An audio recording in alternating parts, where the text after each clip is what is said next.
Today we're going to talk about range estimation via milliradian scale. And so you guys kind of get to see what the craze of the whole military milliradian scale is. And we're also going to talk about what yards, what distance you should zero your M4 at and why.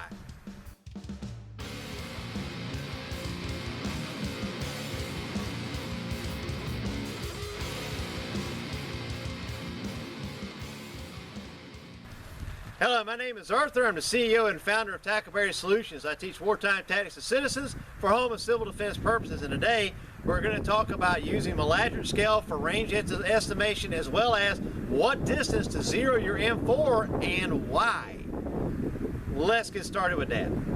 For starters, guys, I want to talk to you about the M4, and then I'll get behind the camera and we'll actually look at the milliradian scale, and I'll show you exactly how to do that. All right, you're going to zero your M4 for 50 yards. Why? Well, because what you're doing is line of sight to trajectory. I know that doesn't make a whole lot of sense to some people, but you're actually lobbing around to your target. So here's what happens. If you zero for 50 yards, that means at 5 and the 25 yards, your shot is going to be 6 inches below where you're aiming. So if you aim here, you're going to hit me right here. Pretty simple, right? All right. That's good for all the way out to 25, a little bit beyond too. After 25, it starts kind of coming together. At 50, obviously, point of aim, point of impact. But at 100 yards, you're 1 inch high, inch and a half. So if I'm aiming here, I'm going to hit you right there. That means I can do a precision headshot at 50, 100, 25, even 5 yards if I need to, because I know what the holdovers are. It's too easy. What it also means is that at 150 yards, I'm exactly 3 to 4 inches high. Well, if I aim here at the mouth, that means I would hit you here. That's right, guys. You can still do a headshot at 150 yards with your M4. Pretty cool, right? All right, well, let's talk about 200 yards. Well, guess what starts happening after 150 yards? The bullet starts dropping. So at 200 yards, point of aim is point of impact. So at 50 yards and 200 yards, where you aim is where you're going to hit. Now, that means that 200 yards, depending upon the grouping of your round, or your rifle, you might be able to do a headshot, you might not. I mean, if you've got a 20-inch barrel, yeah, you could definitely do a headshot with that. If you've got a 10-inch barrel, just hang it up, just do chest shots, you might hit them. Anyways, but at 250 yards, if you aim for the shoulders, you're going to hit dead center. Well, if that old boy has got armor on, aim dead center, because guess where you're going to hit him? Right here, where the armor's not protecting. And you're going to watch him go, and hit the damn dirt. That's right. And you're going to laugh from 250 yards away. Well, if he's at 300 yards, you're going to aim for the face, and you're going to hit him dead center in the chest. That simple. Gentlemen, much beyond that, your standard M4 is no good, because at 300 yards your bullet's going sideways already. Don't believe me? Lob a couple rounds of some paper and you're going to start seeing some funny marks. The other thing is your grouping has gotten so large that your chances of actually wounding him instead of actually hitting him is much higher. So instead of hitting him in the vital area, you'll start hitting him in the legs and stuff, right? Okay. Now, if you happen to have a rifle that holds a very tight group, and I do at 16 inches, surprisingly, 300 and 400 yards, or excuse me, 400 and 500 yards, I'd absolutely would try it.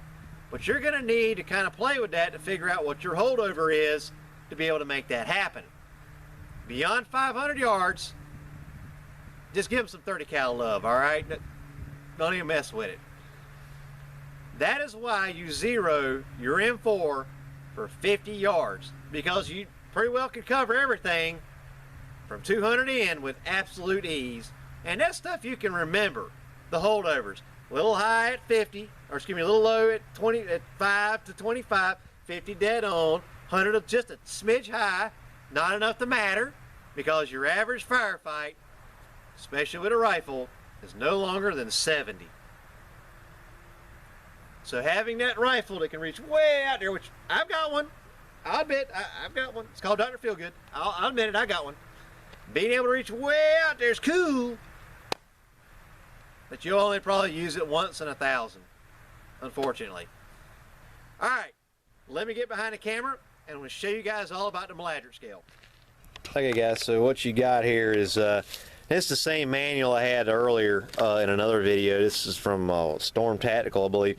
Just a dope manual that I have, a dope book. Yep, Storm Tactical. All right, dope book that I have, I keep on hand. I've circled this. This is a quick reference guide. This is for your range estimation for mil dot or milliradian scale. And that is kind of what your milliradian scale is going to look like inside your scope. This is representing the center of your crosshair is the center of your scope's aiming point.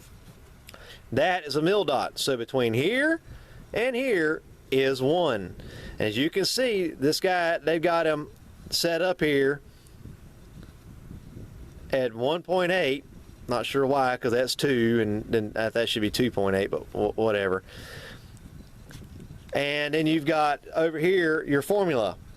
Object size in inches times 227.78 divided by the object in mils.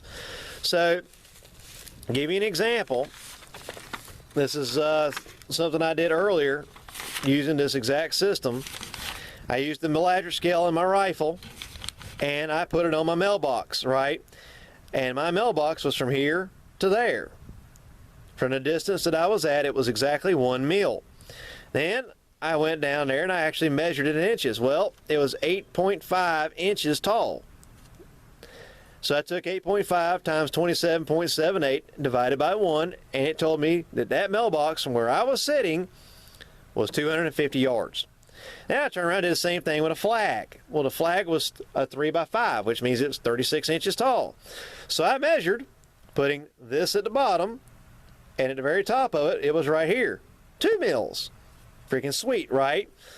So I know the flag is 36 inches tall times 27.78 divided by 2 equals 500 yards from where I was sitting. That, gentlemen, is how you use a milliradian scale. And you can do this sideways, because if you'll notice in a milliradian scale, when you actually look through the scope, I don't know if y'all can see that or not, but this is what it looks like. You got your crosshair right here, dot 1, 2, 3, 4, 1, 2, 3, 4, 1, 2, 3, 4, all the way around. On every single one of these legs, there's 4 dots. Right? And what that does, that enables you to actually put the crosshairs right on your target name.